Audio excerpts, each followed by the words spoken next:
வணக்கம். இயேசுவோட சக்தி உண்மையிலே எவ்வளவு பெரியதுன்னு யோசிச்சு பார்த்திருக்கீங்களா? நோய்கள், இயற்கை, ஏன் தீய சக்திகள் மேல கூட ஒருத்தருக்கு முழுமையான அதிகாரம் இருக்க முடியுமா? மத்தேயு 8ஆம் அதிகாரம் இந்த கேள்விகளுக்கெல்லாம் நேரடியா பதில் சொல்லுது. வாங்க இந்த அற்புதங்கள் நிறைந்த அதிகாரத்துக்குள்ள போய் என்னதான் நடக்குதுன்னு ஆழமா பார்க்கலாம். இந்த ஒரு கேள்வியை மட்டும் மனசுல நல்லா வச்சுக்கோங்க.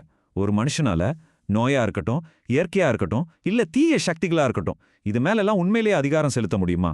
மத்தேயு 8ஆம் அதிகாரத்துல நடக்கிற ஒவ்வொரு சம்பவமும் இந்த பெரிய கேள்விக்கான பதில்தான். முதல்ல இயேசுவோட அதிகாரம் மனுஷங்களோட கொடூரமான நோய்களை எப்படி சந்திச்சுதுன்னு பார்க்கலாம். இங்க பாருங்க, 1 இல்ல 2 இல்ல 3 சக்தி வாய்ந்த குணமாக்குதல் அடுத்தடுத்து நடக்குது. இந்த கதை ஒரு குஷ்டரோகி கிட்ட இருந்து ஆரம்பிக்குது. அவரோட வார்த்தைகளை கவனிச்சு பாருங்க. அதுல நம்பிக்கையும் இருக்கு, பணிவும் இருக்கு. உங்களால முடியும்னு எனக்கு நல்லாவே தெரியும், ஆனா உங்களுக்கு மனசு இருக்கா? இதுதான் அவரோட கேள்வி. இது இயேசுவோட அதிகாரத்தை அவர் முழுசா ஏத்துக்கிட்டதை காட்டுது.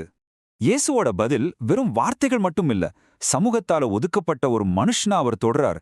யோசிச்சு பாருங்க, அந்த காலத்துல அதுவே ஒரு பெரிய விஷயம். அதுக்கப்புறம்தான் எனக்கு சித்தம் உண்டு, சுத்தமாகும்னு அந்த அதிகாரமான வார்த்தைகள் வருது. அந்த நொடியே அற்புதம் நடக்குது. அடுத்து நம்ம பார்க்க போறது ஒரு நூற்றுக்கு அதிபதிய. இந்த சம்பவம் வெறும் குணமாக்குதல் பத்தி மட்டும் இல்ல, விஸ்வாசம்னா என்னங்கிறதுக்கு ஒரு செம்மையான பாடம் இது. இந்த வார்த்தைகளை நல்லா கவனிங்க. ஒரு வார்த்தை மட்டும் சொல்லுங்க. ஒரு மிலிட்டரி ஆஃபீஸரான அவருக்கு அதிகாரம் எப்படி வேலை செய்யும்னு நல்லாவே தெரியும்.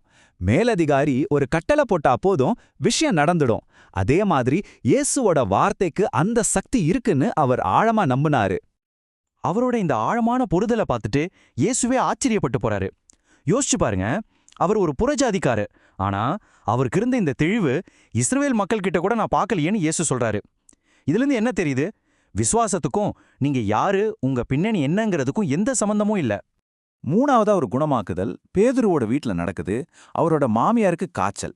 இயேசு அவங்க கையை தொட்டதும் காய்ச்சல் போயிடுது. உடனே எந்திரிச்சு அவங்களுக்கு வேலை செய்ய ஆரம்பிச்சிட்டாங்க. அதாவது சும்மா காய்ச்சல் மட்டும் போகல, முழுமையான பலமும் உடனே கிடைச்சிருக்கு.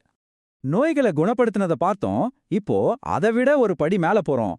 மனுஷ உடம்ப தாண்டி யாருமே கட்டுப்படுத்த முடியாதுன்னு நினைக்கிற இயற்கையோட சக்திகளே அடக்கியாள்ற அதிகாரத்தை பார்க்க போறோம். கடலுக்கு நடுவுல போயிட்டு இருக்காங்க. அப்போ திடீர்னு ஒரு பயங்கரமான புயல். படகோட்டியே பழக்கப்பட்ட சீஷர்களே பயந்து நடுங்குறாங்க. படகு மூழ்க போகுது. அப்போ அவங்க தூங்கிட்டு இருந்த இயேசுவை எழுப்பி காப்பாத்துங்கன்னு கத்துறாங்க. ஆனா இயேசு அவர் எந்திரிச்சு புயலையும் கடலையும் பார்த்து ஒரே ஒரு அதட்டல். அவ்வளவுதான், எல்லாம் அமைதியாயிடுச்சு. ஒரு முழுமையான அமைதி. சீஷர்களுக்கு ஒரே ஆச்சரியம், திகைப்பு. அவங்களுக்கு அவர் ஒரு டீச்சரா, போதகரா தெரியும். ஆனா இப்ப அவங்க கேக்குற கேள்வியே வேற. இவர் யார்யா? காத்தும் கடலும் கூட இவர் சொன்னா கேக்குதே. இயேசுவை பத்தினா அவங்களோட மொத்த புரிதலும் அந்த நிமிஷத்துல ஆடி போகுது. இப்போ நாம இந்த அதிகாரத்தோட உச்சகட்டத்துக்கு வரோம். மனுஷ உடம்பு, இயற்கை இதையெல்லாம் தாண்டி கண்ணுக்கே தெரியாத ஆவி உலகத்தையும் இயேசுவோட அதிகாரம் கட்டுப்படுத்துதுங்கிறத பார்க்க போறோம். அவங்க கரையில இறங்கின உடனே ஒரு பயங்கரமான காட்சி. கெர்கசேனர் பகுதியில கல்லறைகள்ல வாழ்ந்துட்டு இருந்த பிசாசு பிடிச்ச 2 பேரு இயேசுவுக்கு எதிரா வராங்க. அவங்க அவ்வளோ கொடூரமானவங்க, அந்த வழியா போறதுக்கே ஜனங்க பயப்படுவாங்க.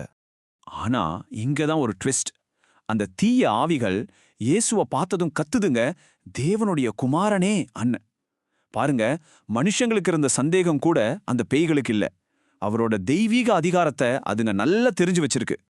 இயேசு அவங்களுக்கு கட்டளையிடுறார். ஒரே வார்த்தை தான். அந்த பேய்கள் அவங்கள விட்டு வெளியே வந்து பக்கத்துல இருந்த பன்றி கூட்டத்துக்குள்ள போயிடுது. உடனே அந்த மொத்த பன்றி கூட்டமும் மலையிலிருந்து ஓடி போய் கடல்ல விழுந்து செத்து போகுது. தீய சக்திகள் மேல இயேசுவுக்கு இருந்த முழுமையான கட்டுப்பாட்டுக்கு இதை விட ஒரு பெரிய சாட்சி இருக்க முடியாது. ஆனா இதுக்கப்புறம் நடந்ததை நாம எதிர்பார்க்கவே மாட்டோம். அந்த ஊர் மக்கள் சந்தோஷப்படுறதுக்கு பதிலா பயந்து போயிடுறாங்க.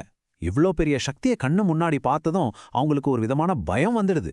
அதனால ஐயா, நீங்க எங்க பகுதியை விட்டு போயிடுங்கன்னு இயேசுகிட்டே கேட்டுக்கிறாங்க. சரி, இதுவரைக்கும் நாம 3 அலகலக விஷயங்கள்ல இயேசுவோட அதிகாரத்தை பார்த்தோம் இல்லையா? இது எல்லாத்தையும் ஒன்னா சேர்த்து பார்த்தா நமக்கு கிடைக்கிற மையமான பாடம் என்ன? அப்போ மத்தேயு 8ஆம் அதிகாரத்தோட மொத்த செய்தி என்ன?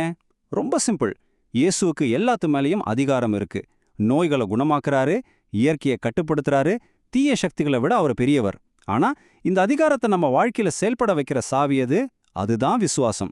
குஷ்டரோகி கிட்ட இருந்த பணிவான விசுவாசம், அந்த நூற்றுக்கு அதிபதி கிட்ட இருந்த ஆழமான விசுவாசம். இதுக்கு அப்படியே ஆப்போசிட்டா புயல்ல சீஷர்கள் காட்டின அந்த பயங்கலந்த விசுவாசம்.